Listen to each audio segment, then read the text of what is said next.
So liquor వ్యాపారం అనేది దేశవ్యాప్తంగా ఏ రాష్ట్రాన్ని తీసుకున్నా అదొక కీలకమైన సెక్టర్. దాని కేంద్రంగా వచ్చే రెవెన్యూ మీదే చాలా డిపార్ట్మెంట్స్ స్టెబిలిటీని మెయింటైన్ చేస్తూ ఉంటాయి. ఈ క్రమంలో రకరకాలైనటువంటి లిక్కర్ పాలసీలు వస్తూ ఉన్నాయి. కొన్ని అతిక్రమణలకు గురైనప్పుడు అవి కేసులను ఎదుర్కొంటూ ఉండి వాటికి పాల్పడిన వాళ్ళు జైళ్ళలో ఉంటున్నారు. మరికొన్ని విధానాలు చట్టబద్ధంగా ఉన్నప్పుడు అప్లై చేస్తూ ఉన్నారు.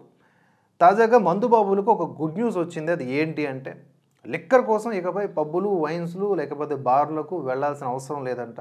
ఆన్లైన్లో ఈ ఫుడ్ ఇతర వస్తువులను ఎలాగైతే ఆర్డర్ పెట్టుకుంటారో అలాగే ఇంటి వద్దకే తెచ్చి ఇచ్చే అవకాశాలు ఉన్నట్లుగా లిక్కర్ను సైతం హోమ్ డెలివరీ చేసే దిశగా అడుగులు పడుతున్నాయట. స్విగ్గీ, జొమాటో, బిగ్ బాస్కెట్ ప్లాట్ఫామ్ల ద్వారా త్వరలో ఈ టైప్ ఆఫ్ డెలివరీ చేయాలని చెప్పి మద్యం తయారీదారులు భావిస్తూ ఉన్నారు. ఈ తరహా మద్యం హోమ్ డెలివరీ చేసేటటువంటి విధానం ఇప్పటికే ఒడిశా, వెస్ట్ బెంగాల్లో అమల్లో ఉంది. అండ్ లేటర్ ఆన్ ఇప్పుడు ఢిల్లీ, కర్ణాటక, తమిళనాడు, కేరళ, హర్యానా, పంజాబ్, గోవా వంటి రాష్ట్రాల్లో కూడా పైలట్ ప్రాజెక్టుగా అమలు చేయాలని పరిశ్రమ వర్గాల్లో ప్రయత్నాలు జరుగుతున్నాయి.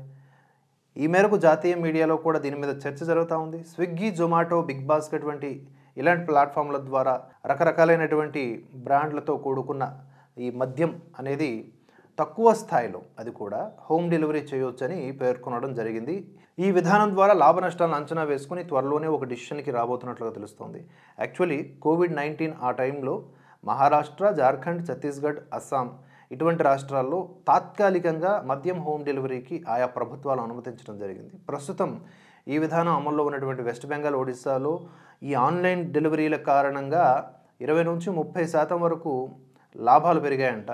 సో రిటైల్ పరిశ్రమల అధికారులు ఇచ్చినటువంటి డేటా ఇది. గతంలో international spirits and wines association of India నిర్వహించినటువంటి సర్వేలో కూడా 100% మంది హైదరాబాదీలు మద్యం హోమ్ డెలివరీ సేవలు ప్రారంభించాలని కోరినట్లు వెల్లడైంది. మోస్ట్లీ ఇది ఆచరణలోకి వచ్చే అవకాశం ఉంది.